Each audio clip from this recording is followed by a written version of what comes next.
Assalamualaikum warahmatullahi wabarakatuh. Selamat siang, Pananto. Perkenalkan, kami dari kelompok 2 ingin mempresentasikan hasil makal yang sudah kami buat. Sebelumnya, perkenalkan nama saya Ade Levinkan dan rekan saya. Saya Alicia Devina Putri. Saya Dinda Restika. Saya Kezia Putri Amelia. Saya Anastasia Priscilian. Oke, tanpa berlama-lama lagi, langsung saja kita masuk ke materinya. Di sini sudah ada daftar isi bab 1, bab 2, bab 3, dan bab 4. Next. Oke, baik. Pertama-tama saya akan menjelaskan latar belakang. Studi ini mengkaji strategi keduanya untuk memahami keberhasilan adaptasi lokal dan global. Seperti yang kita lihat, globalisasi itu mengubah dinamika dalam perdagangan internasional. Karena salah satu perdagangan internasional adalah perdagangan terbesar yang masuk ke dalam negara kita, yaitu negara Indonesia.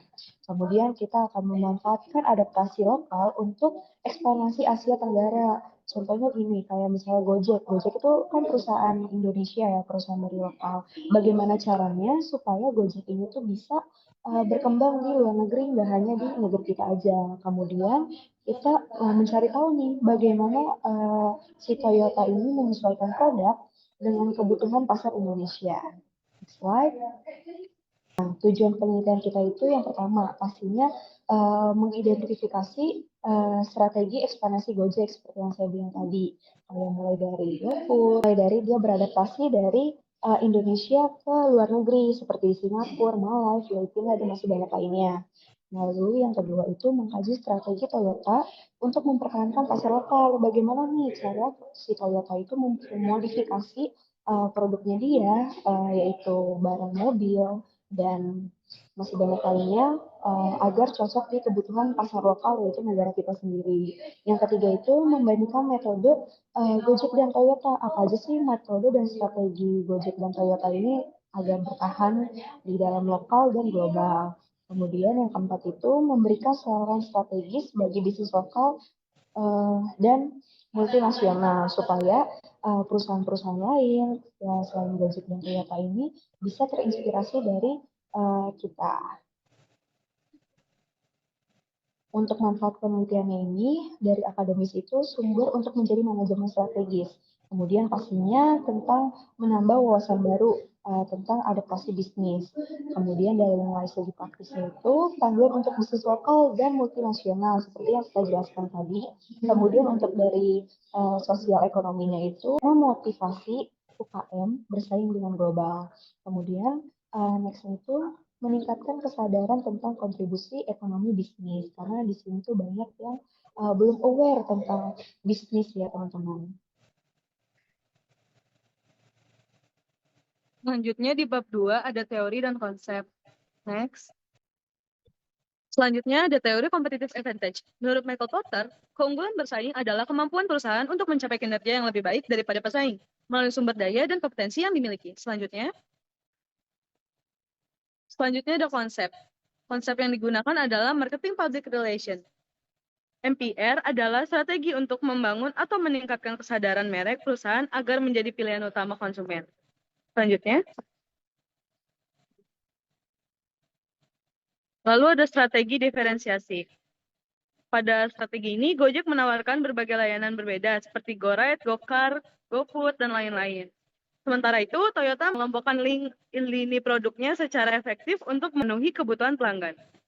Selanjutnya, strategi pesaing. Gojek melakukan penerobosan dalam strategi pemasaran melalui komunikasi publik seperti meme, iklan digital, dan endorsement di Liga Sepak Bola Indonesia. Lalu, sementara itu, Toyota memperkuat positioning di Indonesia dengan menghadirkan brand sporty GAZ00 Racing atau GR yang menarik untuk para penggemar motorsport dan masyarakat umum untuk lebih mengenal produk GR. Selanjutnya. Oke, di sini akan saya menjelaskan hasil dan analisis. Di Gojek ini merupakan perusahaan yang berada di bidang teknologi dengan platform multi pelayanan dan grup teknologi pembayaran digital. Dan Gojek ini didirikan oleh Nadine Makarim, Kevin Alui, dan Michaela Moran pada tahun 2009. Dan di tahun 2015, Gojek ini menawarkan 4 layanan seperti GoRide, GoCar, GoShop, dan GoFood. Dan di tahun 2024 ini semakin banyak pelayanan, kurang lebih dari 20 jenis pelayanan yang bergerak di bidang. Berbagai inovasi Gojek menunjukkan intensi dalam bersaing pasar. Dan di sini terdiri dari upaya yang dilakukan Gojek, yaitu pertama pelopor layanan Gojek, yaitu Gojek mewujudkan pelayanan ojek online di Indonesia dengan merek yang mudah diingat dan efisien bagi masyarakat umum. Dan yang kedua itu diversifikasi layanan, yaitu Gojek ini memiliki slogan yaitu "And Gojek for Every Need".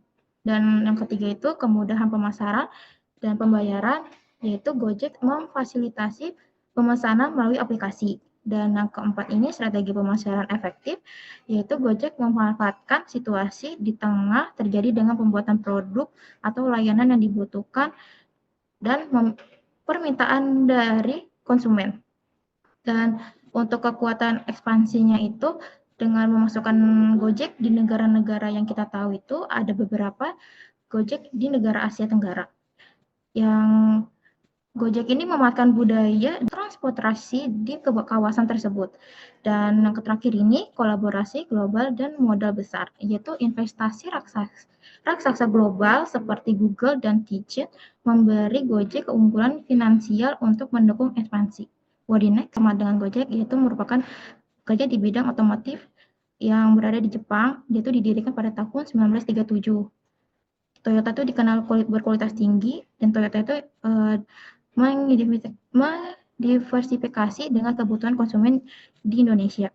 Dan konsumen Indonesia ini dia itu sedang mencari mobil yang hemat bahan bakar, luas dan tangguh untuk keluarga. Dan Toyota ini memunculkan brandnya itu namanya Avanza, yaitu mobil sejuta umat. Dan Toyota ini menghadirkan kerjasama dengan kemitraan lokal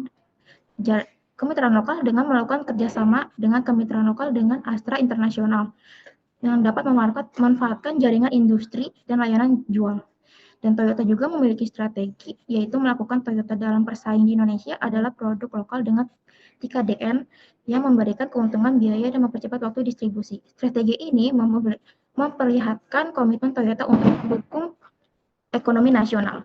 Dan berdasarkan hasil dan analisis yang telah dilakukan dari Gojek dan Toyota ini, dapat upaya-upaya dilakukan Toyota dan Gojek cukup berdampak bagi masing-masing perusahaan tersebut, di mana Toyota itu berhasil mempertahankan eksistensinya dalam negeri dan Gojek juga bisa melebarkan sayapnya ke kancah internasional dengan berbagai upaya yang dilakukan. Jika kedua perusahaan ini berkomitmen hingga ke semua upaya berhasil, bukan hanya mempertahankan eksistensinya, bahkan bisa lebih dari itu.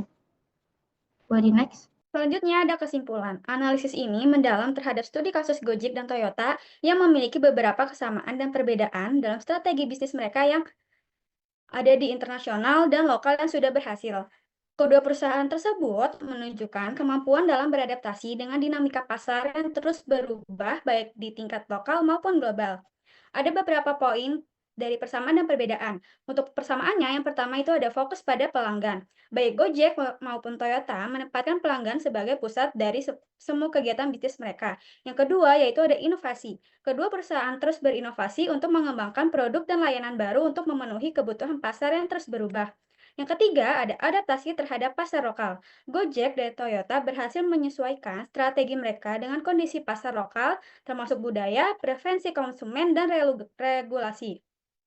Selanjutnya ada perbedaan. Yang pertama yaitu ada tingkat inovasi.